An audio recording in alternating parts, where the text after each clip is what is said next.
तो मेरा नाम है रोहित और आप देख रहे हैं आर के कंप्यूटर। और मैं बताने वाला हूँ आपको आज बाइनरी नंबर और डेसिमल नंबर के बारे में। बाइनरी नंबर क्या होता है, डेसिमल नंबर क्या होता है, बहुत ही इंपॉर्टेंट पार्ट है कंप्यूटर का।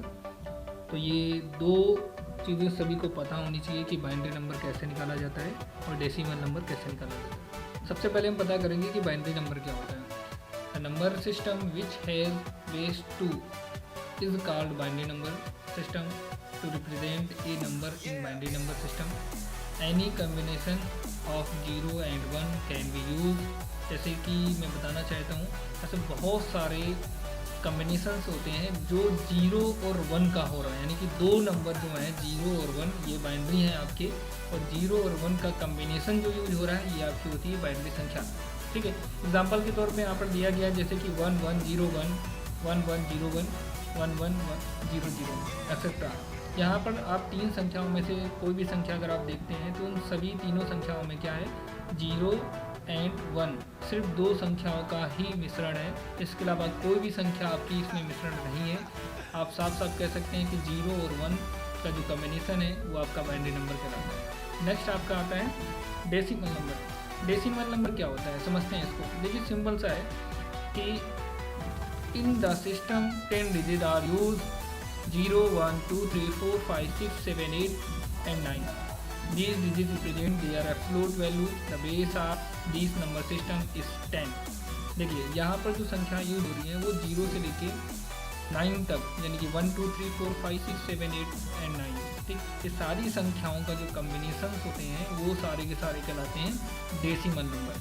फॉर एग्जाम्पल अब जो नीचे दी गई एग्जाम्पल में संख्या देख पा रहे हैं 1304, इसमें क्या है कि कम्बिनेशन है 1 का भी, 3 का भी, 0 का भी, 4 का भी, यानी कि कई संख्याओं का कम्बिनेशन हो रहा है इसमें, जिसकी वजह से क्या हो रहा है कि डेसिमल नंबर है। ठीक है, जैसे कि नेक्स्ट संख्या है 1786, ये डेसिमल नंबर है, 1560 एक्सेट्रा। ऐसे बहुत सारे एग्जाम्पल आपको मिल जाएंगे डेसिमल नंबर के। क्यों? क्योंकि 10 अंकों का जो कम्बिनेशन होता है वो सारे के सारे डेसिमल नंबर कहलाते हैं।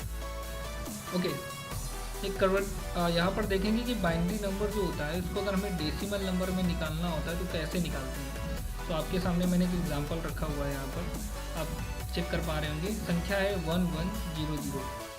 अब इसको कन्वर्ट करना है आपको डेसिमल नंबर। अब डेसिमल में कन्वर्ट करने का फॉर्मूला क्या होता है मैं बता देता हूँ। दी गई संख्याओं को आपस में हम जोड़ते हैं, सभी संख्याओं में 2 का गुणा करते हैं और उसकी पावर 0 1 2 3 4 एक्सेट्रा लगाते हैं। 2 की पावर 0 अगर संख्या दी गई है तो उसका वैल्यू 1 रहेगा। यहाँ पर जो आप देख पा रहे हैं यहाँ पर 2 की पावर 0 दिया गया है, जिसकी वजह से इसका मान क्या है 1 दिया गया है। ठीक है, यहाँ पर जो वैल्यू दी गई है 2 की पावर 0, यानी कि इसका मान 1 रहेगा। और यहाँ पर देखिए जो भी संख्याएँ दी गई हैं इन सबको आपस में जोड़ा गया है और उसकी पावर 0 1 2 3 लगाया गया है। ठीक है, अब फिर से बता देता हूँ, दी गई संख्याओं को आपस में जोड़ते हैं और 2 का गुणाकार उसकी पावर 0 1 2 3 4 लगाते हैं। ठीक है, क्लियर है? तो यहाँ पर जो हमारा डेसिमल निकल रहा है 1100 का 12 निकल रहा है। यहाँ पर जो आप देख पा रहे हैं जो ये डेसिमल संख्या आपको दिखाई दे रही होगी, यहाँ क्या निकली हुई है 12 निकली हुई है। ठीक है, नेक्स्ट हम देखते हैं कन्वर्जेशन जो है बाइनरी नंबर का। यहाँ पर संख्या है 1011। ठीक है, यहाँ पर संख्या चेंज हो गई है।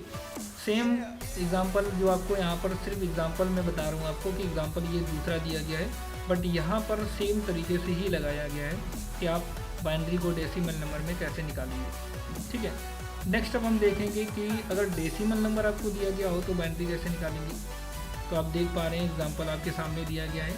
अगर आपको डेसिमल संख्या 12 दी गई है तो उसको हम बाइनरी में कैसे निकालेंगे। तो सबसे पहली चीज़ इसका जो फॉर्मूला होता है कि अगर कोई भी डेसिमल नंबर आपको दिया गया है, ठीक है, और उसमें आप बाइनरी निकालना चाह रहे हैं तो क्या करेंगे, हम सिर्फ और सिर्फ 2 का भाग देंगे। क्या करेंगे, 2 का भाग देंगे। जैसे ही 2 का भाग मैंने 6 में दिया हुआ है तो यहाँ पर शेष जो होता है रिमाइंडर 0 बचता है, तो हम यहाँ पर लिखेंगे रिमाइंडर 0 बचा हुआ है। ठीक है, नेक्स्ट 2 का भाग मैंने 6 में दिया हुआ है, तो 3 बार चला गया, तो रिमाइंडर 0 यानी कि शेषफल 0 बचा हुआ है। ठीक है, जैसे ही 2 का भाग मैंने 1 में दिया हुआ है, तो यहाँ पर 1 शेष बच रहा है, तो हमारे पास में क्या है, 1 यहाँ पर रिमाइंडर मैंने मेंशन किया हुआ है। ठीक है, अब क्या होता है कि जैसे ही लास्ट वैल्यू 1 आ जाती है, तो आप उसको भाग नहीं देंगे। इसके बाद क्या होगा, इसको डिनोट कैसे करते हैं, आप जो ये एरो का निशान देख पा रहे हैं, इस तरीके से ही हमें डिकोड करना होता है, जिससे कि हमें पता चलता है कि हमारा बाइनरी नंबर क्या है। ठीक है, तो यहाँ पर डिकोड किया गया है 1100 को, तो ये हमारे क्या है, ये बाइनरी नंबर हमारी निकल के आ गई है। ठीक है, एक और क्वेश्चन देख लेते हैं। नेक्स्ट क्वेश्चन क्या देखते हैं, यहाँ पर संख्या दी गई है 9, यहाँ पे संख्या दी गई है 9। अब 9 को भी सेम फॉर्मूले से लगाया गया है, 2 का भाग दिया गया है, 4 बार गया हुआ है, 1 यहाँ पर रिमाइंडर बचा हुआ है, 2 का भाग दिया है, 2 बार गया, 0 रिमाइंडर बचा हुआ है, 2 का भाग दिया, 1 बार गया हुआ है, 0 रिमाइंडर बचा हुआ है। अब डिकोड कैसे कर रहे हैं, 1001 से नीचे से ऊपर की ओर डिकोड करेंगे तो हमारा आ जाएगा बाइनरी नंबर। ठीक है, बताना चाहता हूँ कि आज की क्लास में मैंने सीखा हुआ है कि बाइनरी नंबर को कैसे ढूंढना है, कैसे पता करेंगे कि बाइनरी नंबर कौन सी संख्या होती है, डेसिमल नंबर कौन सी संख्याएं होती हैं। ठीक है, और बाइनरी नंबर अगर दी गई है उसे डेसिमल में कैसे कन्वर्ट करना है, और डेसिमल दी गया है तो बाइनरी में कैसे कन्वर्ट करना है, बताना चाहता हूँ। आपने अगर अभी तक हमारे चैनल सब्सक्राइब नहीं किया हो तो सब्सक्राइब कर लें, जिससे कि आपको बेहतर से बेहतर जानकारी मिलती रहे और आप बहुत कुछ कंप्यूटर के बारे में सीख सकें और समझ सकें। Thank you.